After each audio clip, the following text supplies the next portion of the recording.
Bom, amados, antes de a gente entrar no nosso assunto dessa manhã, eu só gostaria de reforçar a visão da nossa comunidade. Qual é a visão da nossa igreja? Quem tem coragem de falar, hein? Conhecer a Cristo e torná-lo conhecido em todo lugar por meio da graça. O que isso significa na prática? Significa que as nossas vidas vão ser gastas nesse sentido, no sentido da comunhão com Deus, com a sua palavra, para conhecê-lo. E esta é uma tarefa para a eternidade toda. Aliás, a Bíblia descreve a eternidade como este fato em si, conhecer a Cristo. E a outra questão é torná-lo conhecido. Eu acho que esta é uma vocação desta igreja, e que eu e você podemos pensar o nosso papel nessa questão, né? Como eu posso viver nessa perspectiva, na perspectiva de tornar Jesus Cristo conhecido de todos, em todo lugar. Então nós temos muitas ferramentas aqui. Tem uma comunicação que produz mensagens, tem o Jornal Semeador, a Revista Betel. Então, no seu bairro, na sua casa, onde você mora, no seu trabalho, com seus amigos, eu sei que tem alguns irmãos que já fazem isso, mas nós podemos também nos dispor nesse sentido. Juntar um pouquinho de jornal, de repente acordar mais cedo, colocar lá na caixinha de correios da sua vizinhança, dar CDs para os seus amigos, enviar mensagem por e-mail. Então, amados, eu gostaria de incentivá-los nesse sentido. Bem, vamos abrir nosso boletim nessa manhã?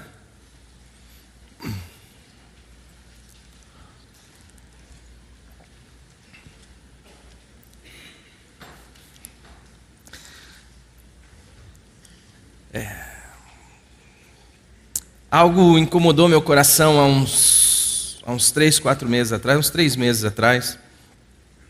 E isso tem motivado esta série de mensagens, chamado A Graça no Banco dos Réus. Tem um amigo meu, Silas, falou que a graça nem no Banco dos Réus está mais, ela já está no corredor da morte. Tem gente que já condenou a graça e quer acabar com ela. Mas uma coisa que inquietou o meu coração foi por que esta maneira de se relacionar com a graça? Por que é tão difícil para o ser humano receber algo que lhe é dado, simplesmente? Oi, Dioclimir, saudade de você. Por que é tão difícil para nós aceitar algo que nós não temos mérito algum? Por que tem tantos inimigos o Evangelho da graça de Deus em Cristo Jesus? O que é isto que ofende tanto o ser humano caído? Então, esta meditação tem sido feita nesses 3 últimos encontros que o Senhor deu a oportunidade de eu estar falando aqui. E eu gostaria de continuar mais uma vez com ela.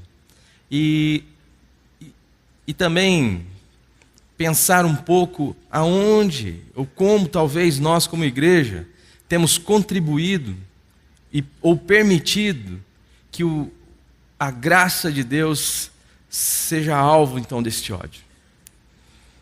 Eu gostaria então de ler com vocês o boletim. O nosso texto base é Romanos 3:8, e a palavra de Deus diz o seguinte: E por que não dizemos, como alguns caluniosamente afirmam que o fazemos? Pratiquemos males para que venham bens. A condenação destes é justa. Santo Espírito, esta é a tua palavra. É em nome do Senhor Jesus Cristo que nós nos recomendamos a ti, Senhor, tanto na proclamação quanto na audição de tudo que será dito aqui. Somente tu pode trazer vida e revelação. Por isso, em nome do Senhor Jesus Cristo, que nós clamamos como igreja, vem dar significado e sentido a esta reunião e vivifica, Senhor, as pessoas pela tua palavra. É em nome do Senhor Jesus que nós oramos. Amém. Há uma imensa dificuldade no gênero humano caído em compreender a graça de Deus.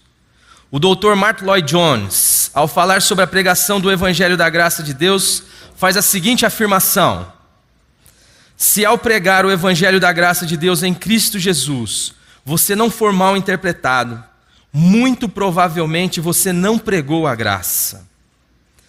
Por meio de alguns trechos da carta de Paulo aos Romanos, podemos identificar que o apóstolo também passava por dificuldades como esta em seu ministério.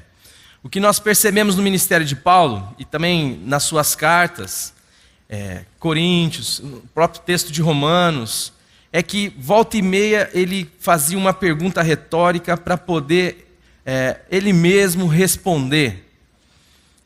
Questões que podem significar esse tipo de afirmação. Paulo é considerado o apóstolo da graça.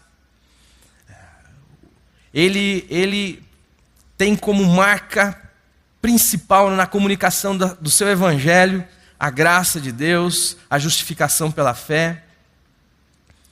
E Paulo recebe muitos ataques na história do seu ministério. E aqui, no versículo 8 do capítulo 3 de Romanos, ele suscita um desses. Que alguns diziam o seguinte, que a mensagem de Paulo poderia ser resumida nessa expressão: vamos praticar mal para que possamos receber o bem.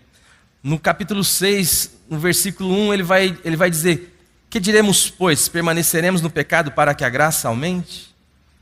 É uma pergunta que ele também está querendo responder. Ele diz: de modo nenhum.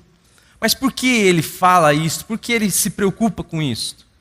Porque há uma dificuldade no gênero humano, no ser humano, de entender o Evangelho de Jesus Cristo como algo que lhe é dado, e algo que ele não tem condição, e nem capacitação, nem competência para receber, ou para fazer algo que possa merecer o favor de Deus. É simplesmente um reconhecimento do seu pecado, e um deslumbramento com o amor de Deus constrangedor, que o faz curvar a sua cabeça em adoração e dizer: Senhor, tem misericórdia de mim, porque eu sou um pecador. A única maneira de eu poder ser reconciliado contigo, de desfrutar uma comunhão contigo, de ser vivificado no meu espírito, é se o Senhor agir com graça em minha direção. Não existe outra maneira, a não ser que Deus opere em nós por graça. Do contrário, não existe nada que você possa fazer, não existe nada que há em você que possa suscitar em Deus, então, este favor. Mas Paulo estava sofrendo com isto. Paulo estava, então, percebendo que esse tipo de mensagem era dita a respeito da proclamação do Evangelho, justamente por essa falta de competência humana em receber algo que ele não merece. Algumas pessoas ou grupos, através do que Paulo dizia ou escrevia, promoviam distorções da graça, como a que podemos verificar no texto de Romanos 3:8. Pedro, em uma de suas cartas, também já havia identificado esta situação. Vamos ler junto? 2 Pedro 3:15, 16. E tende por salvação a longanimidade de nosso Senhor, como igualmente o nosso amado irmão Paulo vos escreveu, segundo a sabedoria que lhe foi dada, ao falar acerca destes assuntos, como de fato costuma fazer em todas as suas epístolas, nas quais há certas coisas difíceis de entender, que os ignorantes e instáveis deturpam, como também deturpam as demais escrituras, para a própria destruição deles. Ou seja, Pedro já havia identificado que isto acontecia mesmo. Isto é natural dentro do processo da pregação do Evangelho. Porque o ambiente de igreja, irmãos, nós precisamos estar atentos que o que é e o que não é caminham de mão dada. A própria palavra de Deus já nos fala sobre isso. Mas haverá um dia em que o Senhor separará o joio do trigo, os anjos farão essa função, realizarão essa função. Mas até lá, nós vamos caminhar, porque compete ao Senhor distinguir quem é e quem não é. Não é competência nossa isso. A única questão que nos cabe é o que a palavra de Deus nos diz: avalie o homem a si mesmo. Aonde eu estou, onde eu estou colocado, onde eu estou inserido, se eu estou em Cristo ou fora dele. É esta que é a única questão que nos cabe. Do mais, é marchar em direção àquilo que o Senhor tem nos proposto, com alegria, amando os irmãos e não trazendo para nós essa tarefa, porque isso é tarefa do Senhor, não nós. Mas isto acontece. Pedro identifica isso também, que haviam alguns irmãos que distorciam aquilo que Paulo comunicava através de suas epístolas, mas também distorciam as demais escrituras, como ele diz, para a sua própria perdição. Temos procurado já há algum tempo refletir sobre algumas questões referentes ao Evangelho da Graça. Uma dessas questões faz referência a esta espécie de ódio da graça, o qual faz com que ela seja levada ao banco dos réus. Quando digo graça, quero dizer graça plena, o tipo de graça que não necessita de nenhum complemento, porque é exatamente a graça plena que suscita este ódio. Verificamos nos estudos passados que existe uma graça que não é graça, pois não subsiste ao teste da palavra de Deus, que diz, Romanos 11:6, e se é pela graça, já não é pelas obras, do contrário, a graça já não é graça. O que acontece é o seguinte, nós podemos falar de graça, nós podemos usar essa terminologia de graça, como nós já falamos disso em outros estudos, mas é que na prática nós tentamos justificar-nos diante de Deus e diante dos irmãos através das nossas obras. Mas o que é graça? E aqui há uma definição clara de graça. A graça não tem a ver com nada que praticamos, com nada que fazemos, não pode estar relacionado às obras, porque do contrário não seria graça. Eu acho que uma das questões que falta hoje para a igreja, que a gente precisa trabalhar nessa questão, é a questão de pontuarmos, de realmente buscar o significado das expressões que nós costumamos usar no dia a dia da igreja. E graça é isto. Graça é uma graça plena. Ela não precisa de nenhum adendo, de nenhum complemento. É Deus agindo e pronto, acabou. É Deus fazendo tudo por nós. É Deus nos dando tudo na pessoa do seu Filho. Será que é difícil para a gente entender isso? Ou será que fica difícil entender o conceito de graça? Nós precisamos entender que graça não pode receber nenhum acréscimo, assim como a verdade. Se você apanhar 10 laranjas e disser assim, eu tenho nas minhas mãos 10 laranjas e um gomo, não adianta mais nada, você já comprometeu esta verdade, já é mentira o que você diz. Apesar de ter sido acrescido somente um gomo de laranja, mas não interessa, não dá para se negociar com verdade, com graça, com aquilo que é, porque senão a gente relativiza, e a palavra de Deus não pode ser relativizada, muito menos o Evangelho de Jesus Cristo. Graça significa graça mesmo, graça plena, só que esta graça plena suscita uma espécie de inconformidade em algumas pessoas, porque se ela não tem a condição de contribuir com nada, ou de ser nada, ou de fazer nada para a sua própria salvação e para a sua vida cristã, então, logo, aquilo no que ela podia se autoafirmar, se desmancha, onde ela poderia ser reconhecida como alguém de valor, perde esse valor. Então eu não quero aceitar isso, porque eu olho para mim e vejo em mim qualidades, e vejo em mim potencialidades que precisam ser apreciadas. Mas meus amados, o que nós precisamos é ver em nós, pela revelação do Espírito Santo, que em nós não habita bem algum. Que o que a palavra de Deus diz, que o que nos tornamos com a queda é inúteis. Não há utilidade para nós no reino de Deus, a não ser que Deus venha nos vivificar, nos trazer de novo à vida. E isto é graça.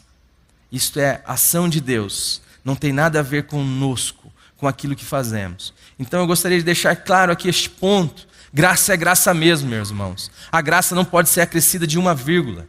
O conceito de graça não pode ser acrescido de nada, porque senão ela deixa de ser graça. Não é desta pseudo-graça que estamos falando, desta graça que precisa de remendos, que precisa de adornos, que precisa de enfeites. E sim da graça escandalosa, que reflete a loucura de um Deus extravagante em amor, que a partir da cruz subverte toda a sabedoria humana e o pretensioso senso de justiça do homem, que lança por terra todo o medo de Deus, pela grandeza do seu amor por nós, que tira de nós a tentação de nos aproximar dele por interesse, tendo em vista que ele, de maneira irrevogável, nos dá tudo em seu Filho, Jesus Cristo, para que também não tenhamos medo de sofrer perdas. Recapitulando algumas coisas que já foram ditas aqui com relação a esse estudo, mas uma das coisas que o Senhor tem falado ao meu coração, e um dia eu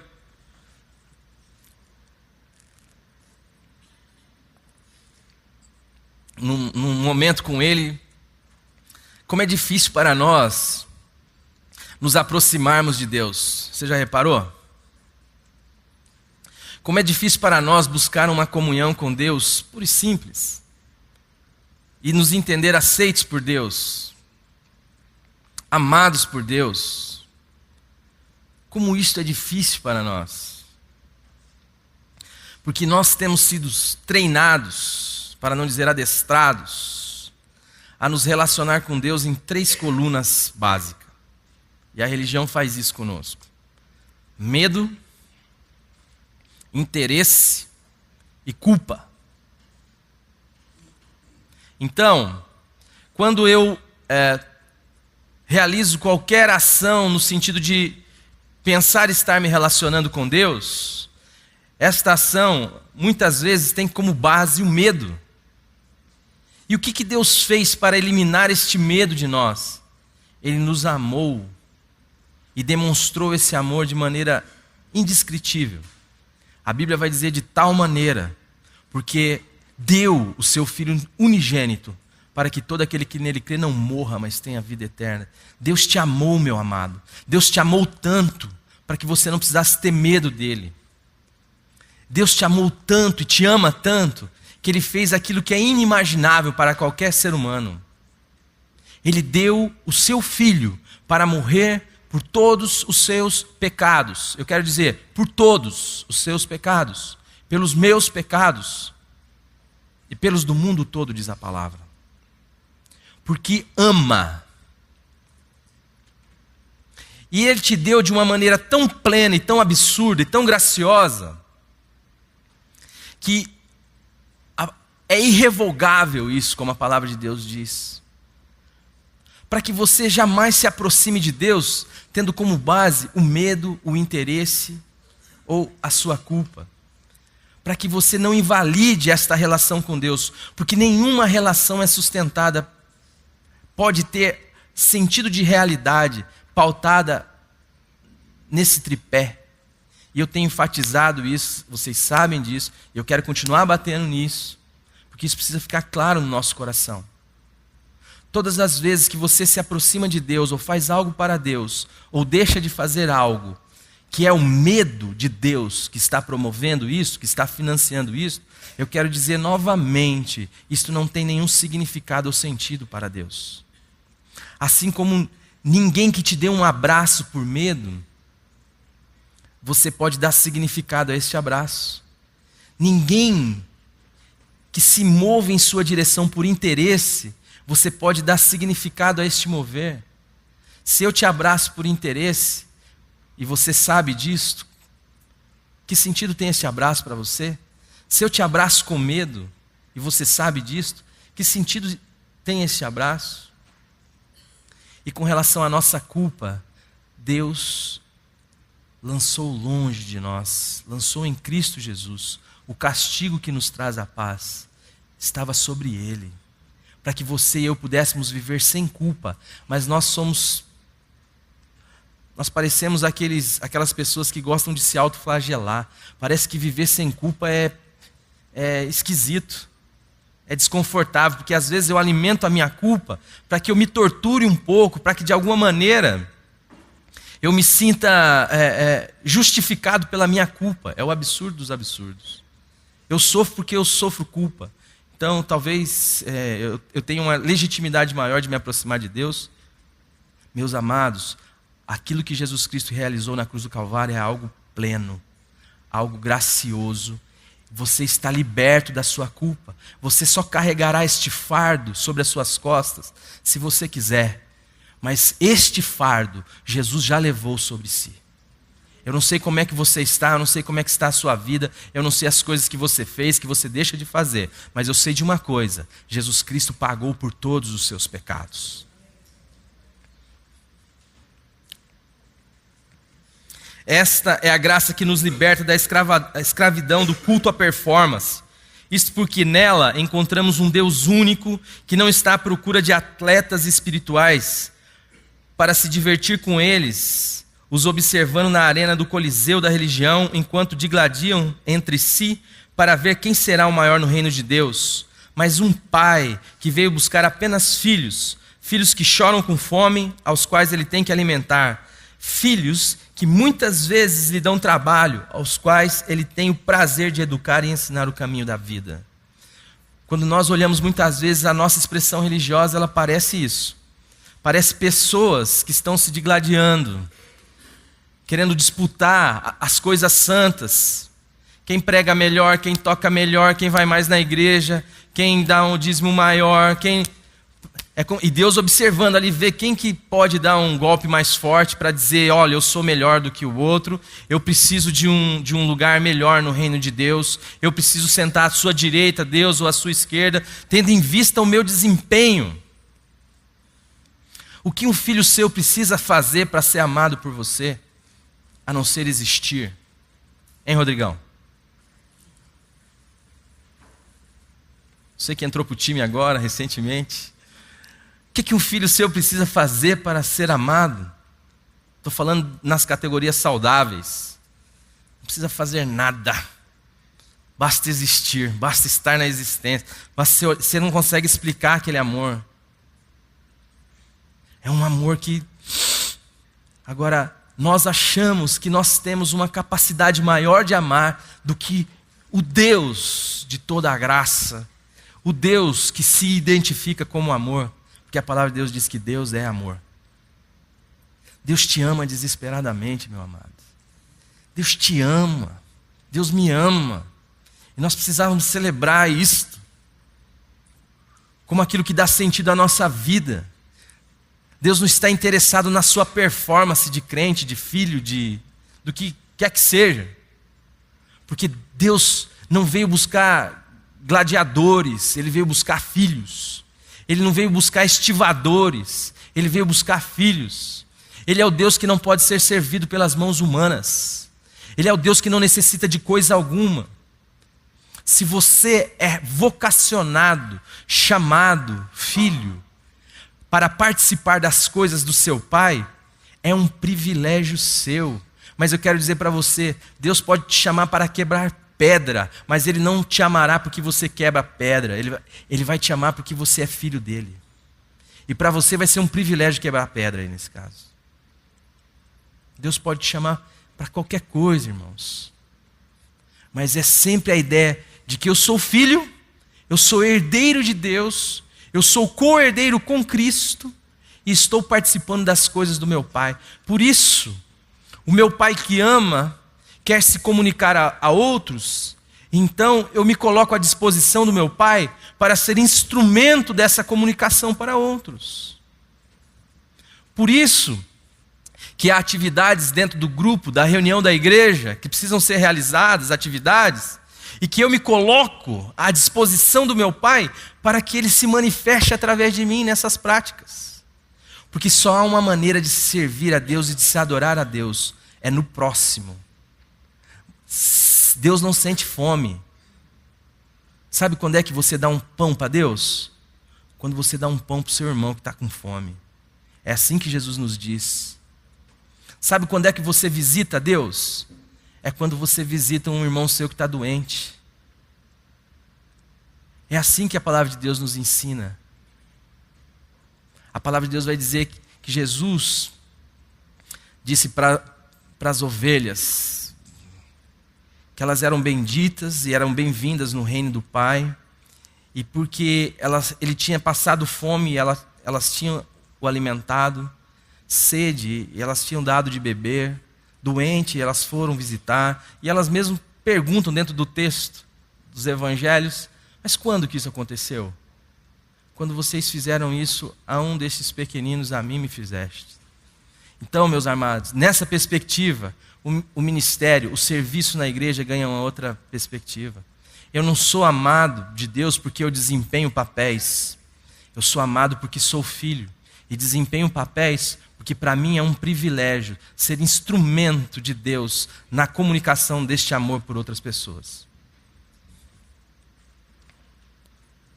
Estes filhos são a expressão da carência, para os quais ele tem que ser tudo. Filhos que têm a ousadia em Cristo Jesus de lhe chamarem de Pai, pois não estão sustentados em si mesmos, em seus méritos ou justiça, e sim no êxito, nos méritos, na justiça e vitórias de Cristo, na cruz do Calvário. Assim como no amor do Pai, que foi expresso em Cristo crucificado, amor este do qual nada mais pode separá-los. Esta é outra garantia que a palavra de Deus nos dá. Se você está em Cristo, nada mais pode separar você do amor de Deus que está em Cristo Jesus. Isso é motivo de alegria para você? É mesmo? Será mesmo? Irmão, celebra. Celebra. Nada mais pode alterar o seu destino eterno. Nada mais pode mudar aquilo que você passou a ser em Cristo Jesus. Você é um filho de Deus. Existe glória maior do que essa? Eu fui falar essa semana numa formatura. E às vezes, a palavra que o Senhor me deu lá talvez não seja muito agradável no momento. Mas o mundo tenta nos identificar com essas coisas. Qual que é a sua identidade? Eu sou um advogado. Eu sou um médico, eu sou isso. Isto são qualificações que você adquiriu dentro desse processo da vida, da existência. Mas a nossa identidade está em que somos filhos e filhas de Deus, e não existe glória maior do que esta. Até a própria natureza aguarda a revelação da glória dos filhos de Deus, diz a palavra. Então, meus amados, aonde é que está a sua identidade? Se você é um filho e uma filha de Deus, nada mais pode te separar deste amor de Deus. Esta questão de graça é algo decepcionante para os halterofilistas da fé, pois gostariam de ser aceitos por Deus, não como filhos carentes ou crianças dependentes, mas sim por sua própria força e capacidade de resistência, pelos dízimos que acham que dão para um Deus de chapéu na mão, pelas horas de fome que passam, mostrando quanto são resistentes, a fim de manipular esse Deus e convencê-lo a satisfazer mais um de seus desejos egoístas. Muitos têm a coragem de chamar isso de jejum. E por isso tropeçam na palavra de Deus que diz, Marcos 10:15, em verdade vos digo que qualquer que não receber o reino de Deus como um menino, de maneira nenhuma entrará nele. Eu sou um desses halterofilistas. Volta e meia eu me vejo fazendo flexão para Deus.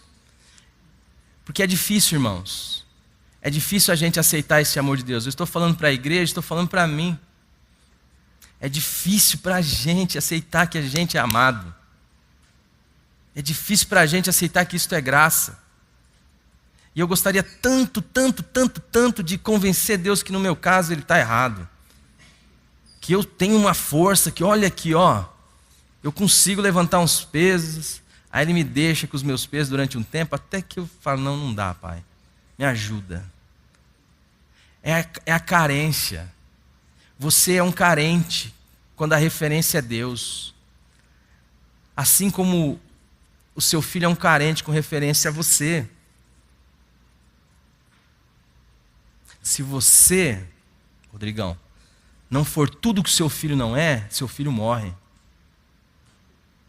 Eu tenho falado isso, por isso estou insistindo, nós estamos no mesmo assunto. Seu filho morre. Se Deus não vier ser o tudo em você, aquilo que você não pode ser em relação a Ele, o seu destino é a morte. A morte eterna. Não tem escapatória para mim e para você. É por isso que Deus está se manifestando a você, se revelando a você, dizendo: filho, eu quero ser tudo em você. Eu quero ser o que você não pode ser em relação a mim. Eu quero ser a sua vida. Isto é evangelho. Mas a gente não, a gente acha que Deus quer da gente, é treinamento de tropa de elite, é aquele negócio. Não, Deus quer que você não seja nada, para que Ele possa ser o tudo em você. Para estes, amar maltrapilhos e fracos é uma desonra para Deus. A projeção que eles fazem de Deus é outra. Seria motivo de grande alegria para eles se Deus, ao invés de ser o Pai gracioso revelado em Cristo, fosse uma espécie de adestrador de cães, capaz de recompensá-los cada vez que conseguisse fingir de mortos. Ou quem sabe um personal training que, a partir de exercícios cada vez mais pesados, pudesse deixá-los cada vez mais robustos, se achando melhores que os demais. Fingir de morto, muita gente consegue, viu, gente? Mas é uma característica muito clara. Quando a gente está na religião e a gente consegue fingir de morto, a gente quer uma bolachinha de Deus. E se Deus não dá, a gente murmura. Verdade. Não, é verdade isso. Eu comparo isso realmente a adestrar cães, né? O cão finge de morto, na hora que ele levanta, você vai lá e dá uma bolachinha para ele. No nosso caso é pior porque a gente murmura contra Deus. Você faz alguma coisa que aparentemente seria daqueles que perderam a sua vida e que agora não vivem mais, mas Cristo vive neles. Então, se não acontece o fato de Deus recompensá-lo, no mesmo instante você já está murmurando, Ricardinho. Você, mas cadê, pai? Eu dei o dízimo, cadê os 100 vezes mais lá que o pastor falou? É assim que funciona. Gente amada, Deus já nos deu tudo. Deus já fez tudo por você. Deus quer ser a sua vida. Ele não está interessado nas coisas que você pode fazer, porque você não pode fazer nada. A única coisa que você pode fazer é se render pela graça de Deus a este amor furioso e permitir, pela graça de Deus, que Ele venha ser tudo o que você não pode ser. E viver, a partir do momento que você acorda, a partir desta identidade. Eu sou um filho de Deus, nasci para Deus, vivo para Deus. E não existe glória maior do que esta. Não existe vida fora disso, não existe vida fora de Deus. Para mim é um privilégio viver com Deus. Para mim é um privilégio ser ter qualquer atividade, desde que ela seja feita em Deus e para a glória de Deus. Paulo estava sofrendo com estes falsos irmãos, pois como não tinha a revelação da graça, lidavam com ela não a partir do novo inaugurado em Cristo Jesus, mas a partir do velho homem. Desta forma não conseguiam entender o conceito de graça. Por isso afirmavam que o que Paulo dizia era: façamos o mal para recebermos o bem. Para estes a graça é loucura, porém para os alcançados pela graça, a loucura é a distorção do evangelho que eles promovem. Gente, isto para mim é um absurdo. Eu estou falando isso porque normalmente nós somos acusados disso. De ao anunciarmos a graça de Deus tal como ela é, de sermos promotores da vida dissoluta de qualquer um. De que as pessoas vão olhar para a graça de Deus e vão falar: nossa, mas já que é graça, vou tocar o terror, vou fazer tudo o que minha carne deseja, vou me entregar às pulsões da minha carne, porque Deus é tão bonzinho, Ele é tão idiota que Ele não faz nada. Eu posso matar o meu irmão, eu posso enganar o meu irmão. Oh, que alegria em matar o meu irmão, que alegria em prejudicar os outros, porque Deus não vai ligar, porque Deus vai passar a mão na minha cabeça. É isto que cai, que entendem os religiosos, aqueles que não têm o discernimento da graça, porque não passaram por uma experiência de novo ser, não passaram por uma experiência de serem colocados no reino de Deus, porque no reino de Deus, o anseio que há no coração de um filho de Deus é pela justiça, é pelo amor, é pela verdade. É uma questão de vida simplesmente, não é uma questão de regras. É uma questão de nova natureza. É uma questão de que dentro de mim há uma referência nova. Deus veio ser em mim e me deu um coração novo, que ama a palavra de Deus e que quer as coisas de Deus e que deseja ser expressão de Deus nessa terra, não o contrário, ainda que muitas vezes não consiga. Mas nós pensamos com esta mente oportunista, daqueles que vão se utilizar da graça para dar ocasião ao seu pecado. Paulo vai dizer já sobre isso, ele fala, não, de modo nenhum. Porém, não podemos deixar de anunciar a graça tal como ela é, tendo em vista que vão existir pessoas no meio, porque não tem o Espírito de Deus, a revelação de Deus, a vida de Deus, que vão se utilizar da graça desta maneira. Ou que vão ter medo da graça porque acham que ela vai suscitar essa possibilidade. Porque ela não suscita esta possibilidade. O que a graça de Deus faz é te dar a condição de, em Cristo, ser o que Deus quer que você seja. E o que Deus quer que você seja é a expressão de Cristo. Amém? Eu nem sei onde eu estou mais aqui. E por não entendê-la, acham que a graça é um convite à promiscuidade, à mentira e ao pecado, pois destrói o mecanismo de punição sustentado pela lei, que até então era a única ferramenta mais eficaz para contê-los. No fundo, têm medo da liberdade, uma vez que não conseguem ver que a liberdade que a graça traz é justamente a libertação do pecado. Vamos ler Romanos 6:20. Agora, porém, libertados do pecado, transformados em servos de Deus, tende o vosso fruto para a santificação e, por fim, a vida eterna. Porque é essa gangorra desequilibrada que muitas vezes nós vivemos. Temos medo da graça, o que nós utilizamos então? A lei. Porque a lei, ou as regras, é a única coisa que pode então, de alguma maneira, frear as pulsões da minha carnalidade, o meu pecado. Não consigo confiar no Evangelho da Graça, que é o único poder de Deus capaz de transformar o ser humano. Então recorremos ao expediente da lei, das regras. Para quê? Para que eu possa então, de alguma maneira, enclausurar esta figura, fazer com que ela não passe dos limites aceitáveis da sociedade. Isso pode até fazer com que a pessoa realmente não vaze para os limites da sociedade, mas não fará dela um filho de Deus. E o que a palavra de Deus tem como objetivo é fazer de nós filhos de Deus.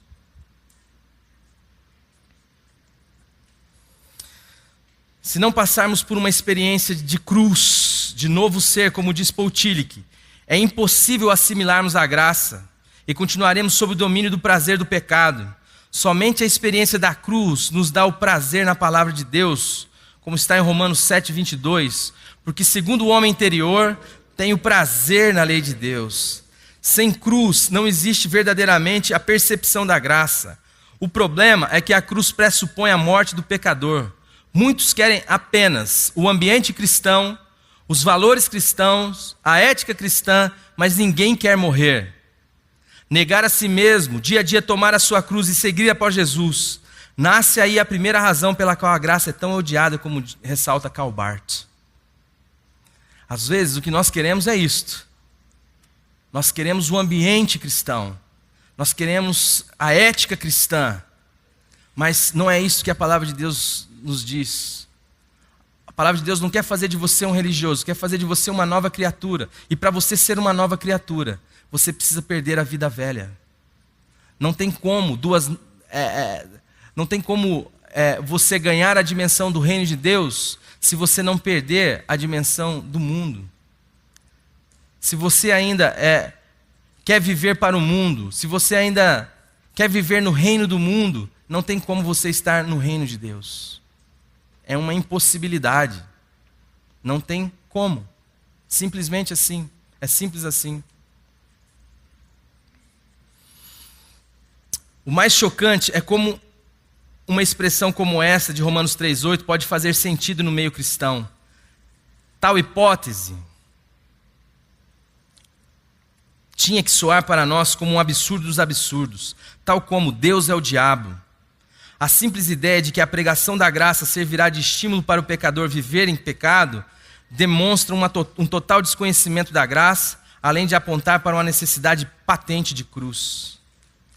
A solução que a igreja tem encontrado para resolver este problema é igualmente absurda. Ao invés de crermos no Evangelho da Graça e pregarmos com convicção e coragem, crendo que o Evangelho da Graça de Deus em Cristo Jesus é o único poder capaz de transformar um filho do diabo em filho de Deus, tal como revela as Escrituras, Romanos 1,16, porque não me envergonho do Evangelho de Cristo, pois é o poder de Deus para a salvação de todo aquele que crê, primeiro do judeu e também do grego. Ao invés disso, preferimos adulterar a mensagem, mantendo o pecador como está. Nos contentamos com um filho do diabo bem educado e com um evangelho 99% gracioso, que nada mais é do que um pseudo-evangelho 100% falso e ineficaz. Não adianta, meus irmãos, baratear a palavra de Deus. Ou nós cremos nisso ou nós vamos fazer outra coisa. Ou o Senhor Jesus é tudo ou Ele não vai ser nada na minha e na sua vida. Querer falar de um evangelho de graça e cercá-lo de adendos não é o evangelho da graça de Cristo. Nesse exato momento está desqualificado todo o poder do evangelho de Deus que é capaz de transformar as vidas das pessoas. O que nós podemos ter é filhos do diabo bem comportados, mas não teremos filhos de Deus. E a igreja não está aqui para educar filhos do diabo, está aqui para trazer vida, para ser manifestação da vida, para anunciar o Evangelho, para anunciar em Cristo Jesus a única solução para todos nós. Não estamos aqui para que haja melhor ordem social, estamos aqui para que o reino de Deus seja implantado no mundo. E o reino de Deus só pode ser implantado na vida das pessoas que morreram e que nasceram de novo em Cristo Jesus. Que deixaram de ser filhos espirituais do diabo e passaram a ser filhos de Deus. Nascidos não da vontade do homem, não da vontade da carne, nem do sangue, mas nascidos do próprio Deus, o qual a palavra de Deus é o esperma de Deus, capaz de suscitar vida nas pessoas. O que nós queremos? Qual que é a nossa missão como igreja? É isso que nós precisamos pensar. Outro problema que talvez suscite a possibilidade da expressão de Romanos 3,8 perder sua qualificação de absurdo é que os filhos de Deus têm deixado de meditar na palavra de Deus. Jesus, porém, respondendo, disse-lhes: errais, não conhecendo as Escrituras e nem o poder de Deus. Mateus 22:29. Com isto, acabam vivendo por vista e deixando de lado o único modo de vida pelo qual um filho de Deus pode viver em comunhão com seu Pai. Porque nele se descobre a justiça de Deus, de fé em fé, como está escrito, mas o justo viverá da fé. Romanos 1,17. A fé traz a realidade eterna e escatológica do nosso novo ser em Cristo para a nossa temporalidade. A grande questão aqui, meus amados, é que nós não nos enxergamos na perspectiva da fé, nós não olhamos para o que a palavra de Deus diz.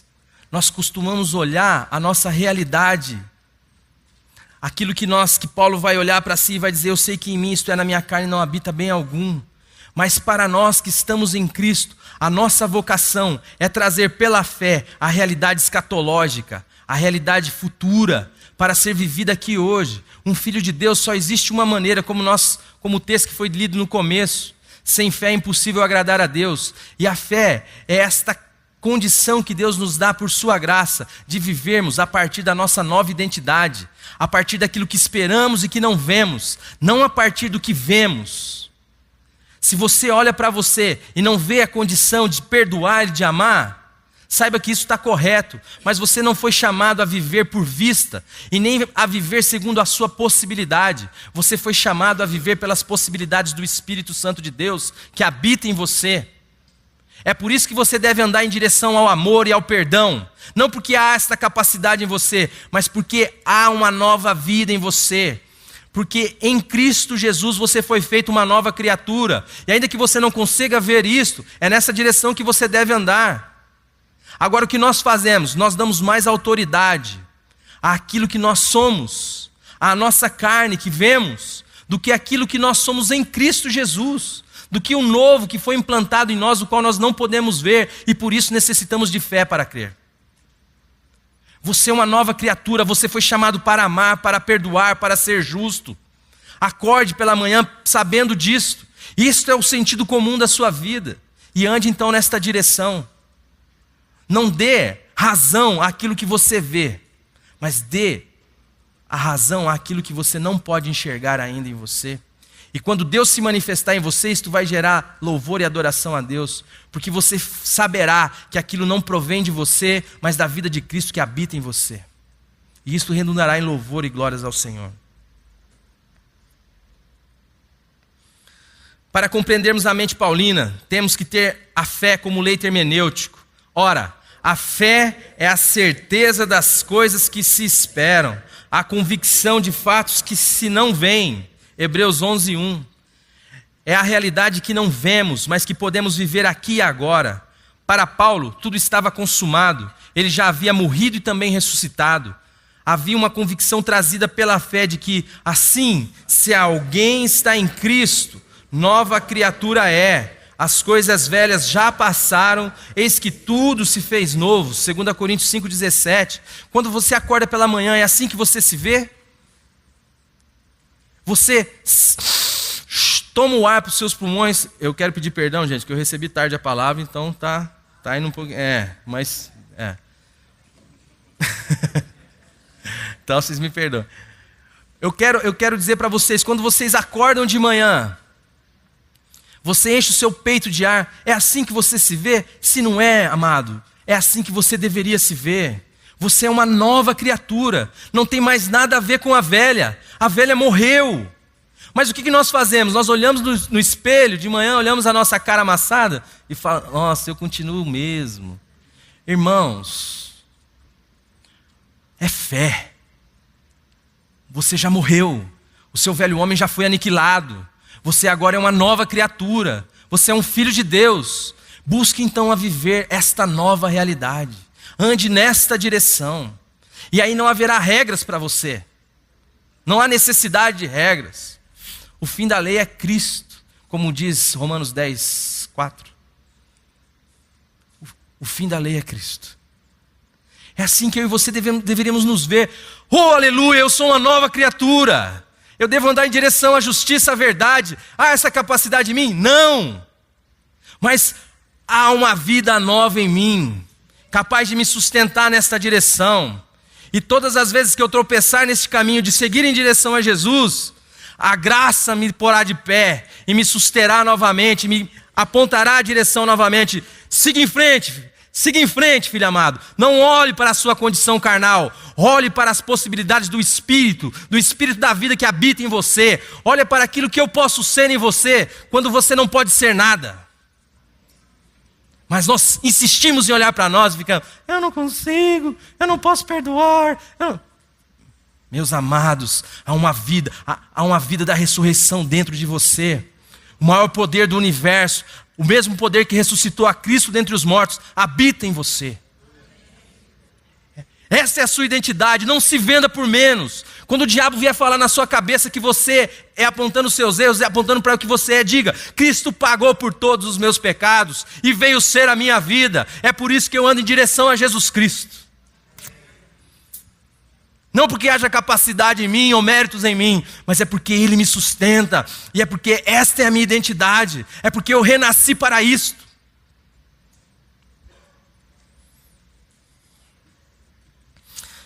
Mas o que vemos hoje na igreja é uma conformação com o velho, um viver por vista. Sentimos falta da luta e do desespero de Paulo, descrito no capítulo 7 de Romanos, daquela indignação e inconformidade do apóstolo com a realidade visível do seu pecado.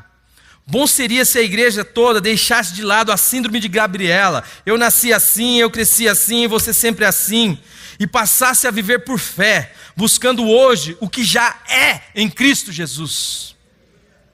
A questão aqui é só tempo, amado, porque se você está em Cristo, Deus completará a obra que começou em você e você expressará plenamente a imagem de Jesus. ser hoje o que já somos em Cristo Jesus e não aceitarmos de maneira passiva a realidade adâmica, mas sim sermos sustentados pela palavra de Deus que afirma, sabendo isto, que foi crucificado com ele o nosso velho homem, para que o corpo do pecado seja destruído e não sirvamos ao pecado como escravo, Romanos 6,6. Foi destruído, amado. Há uma inconformidade no capítulo 7 de Romanos. Paulo, ele vê nele a realidade do seu pecado, mas ele vê também as possibilidades do Espírito. Ele vê nele que nele não há condição alguma. Com efeito, querer o bem está em mim, mas não consigo realizar o bem. O que eu falo é que às vezes não existe essa inconformidade dentro de nós. Não existe essa luta. Parece que o que existe não é assim mesmo. A vida é assim mesmo. Eu sou um pecador. Você é um pecador, amado. Eu sou um pecador. E não temos nada que fazer contrário a isso. Mas o fato é de que se alguém está em Cristo é uma nova criatura. O fato é de que nós morremos em Cristo Jesus. Que o nosso velho homem foi com ele crucificado. Sei que isso é matéria de fé e só Deus pode revelar isso a nós. Aqueles que são sustentados por sua graça seguem em sua jornada contínua, na disposição de esquecer as coisas que para trás ficam e olhando atentamente para Jesus, respondem positivamente ao chamado de Deus para buscar o prêmio da soberana vocação de serem como Cristo, deixando para trás tudo o que se refere ao velho, andando a cada dia a partir do novo, buscando sua identidade em Cristo e não em Adão. Quando você acordar, meu amado, e viva o seu dia assim: eu sou em Cristo, eu não sou em Adão. O que eu sou em Cristo. Eu sou filho de Deus em Cristo, eu sou santo em Cristo, eu sou justo em Cristo. Não dê trela para a sua carne, não dê trela para aquilo que você vê, mas clame a Deus a sua nova identidade e ande nesse sentido. Paulo, nesse capítulo aqui de Filipenses 3, a partir do versículo 11, 12, ele vai dizendo: eu esqueço das coisas que para trás ficam e eu prossigo para o alvo, porque é uma vocação sobre a minha vida, a vocação de ser como um filho de Deus, de ser como Jesus Cristo. Eu não alcancei a perfeição, eu não sou perfeito, mas a perfeição me alcançou, Cristo veio ser em mim, então eu ando nesse sentido. Tudo isto se daria sem o peso que tal tarefa poderia representar, pela antecipação que surge da aceitação plena de Deus em Cristo Jesus. Agora, pois, nenhuma condenação há para os que estão em Cristo Jesus, que não andam segundo a carne, mas segundo o Espírito. Romanos 8:1. E além de não haver mais condenação por estarem em Cristo, serão sustentados pela vida de Cristo, porque a lei do Espírito da vida em Cristo Jesus te livrou da lei do pecado e da morte. Isto representará sim um desespero para a carne. Por isso, o pendor da carne é inimizade contra Deus, pois não a lei de Deus nem mesmo pode estar. Romanos 8:7. Ao mesmo tempo em que produz um prazer enorme no nosso homem interior. Amados, tudo isso que foi providenciado para nós, foi providenciado em Cristo Jesus. Isto deveria causar em nós uma alegria, um desejo grandioso de andar nessa direção. Mas não se engane, a sua carne vai espernear. A sua carne não vai querer. Não pense que você não vai ter lutas na sua carnalidade, porque a carne não pode estar sujeita à lei de Deus. Mas, como Paulo, segundo o homem interior, tenha prazer na lei de Deus, tenha prazer na palavra de Deus e ande nessa direção. A questão que se apresenta é a seguinte: onde você está? Em Cristo ou fora dele? Se você está em Cristo, é porque o seu velho ser morreu em Cristo. Se, pois, estáis mortos com Cristo, quanto aos rudimentos do mundo, por que vos carregam ainda de ordenanças, como se vivesses no mundo? Se você afirma que Cristo é a sua vida, é porque você foi ressuscitado com Cristo. Portanto, se já ressuscitastes com Cristo, Buscai as coisas que são de cima, onde Cristo está sentado, à destra de Deus.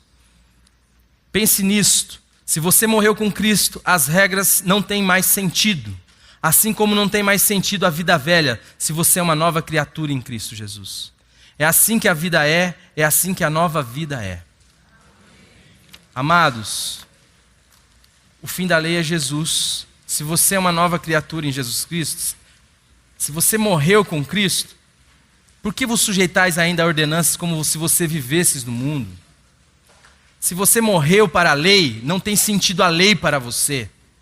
Agora, se você ressuscitou com Jesus Cristo, pensai nas coisas que são do alto. Buscai as coisas que são do alto, onde Cristo está. Este é o sentido da sua vida. Assim como não faz mais sentido a lei para a vida de um regenerado, não faz mais sentido a vida velha para a vida de uma nova criatura. Amém? Pai, a Ti toda a honra e toda a glória. Te louvamos, Senhor, por este dia, pela Tua palavra. Te louvamos por essa igreja. Faz de nós, Senhor, uma igreja que queira, Senhor, comunicar e anunciar aquilo que liberta as pessoas. O único poder que é capaz, Senhor, de transformar as nossas vidas, de transformar, Senhor, a vida do ser humano, de fazer de um ser humano um filho Teu, meu Pai, que é o Teu evangelho, a palavra da cruz, que nos faz, Senhor, perder tudo aquilo que significava tanto para nós e nos faz agora ganhar a dimensão do reino de Deus, onde o Senhor reina plenamente, onde, Senhor, a Tua vontade é que opera, onde, Senhor, é o Teu poder quem age. Te amamos, dependemos de Ti e nos colocamos à Tua disposição para a Tua glória. Em nome do Senhor Jesus. Amém. A mensagem que você acabou de assistir faz parte do Ministério de Comunicação Palavra da Cruz. Temos um grande acervo de estudos bíblicos em áudio e vídeo. Distribuímos também, gratuitamente, o jornal mensal Palavra da Cruz. Entre em contato conosco pelo fone fax 0 operadora 43 3322 3037 ou pelo e-mail com@palavradacruz.com.br. Visite-nos também pelo site www.palavradacruz.com.br. Graça e paz.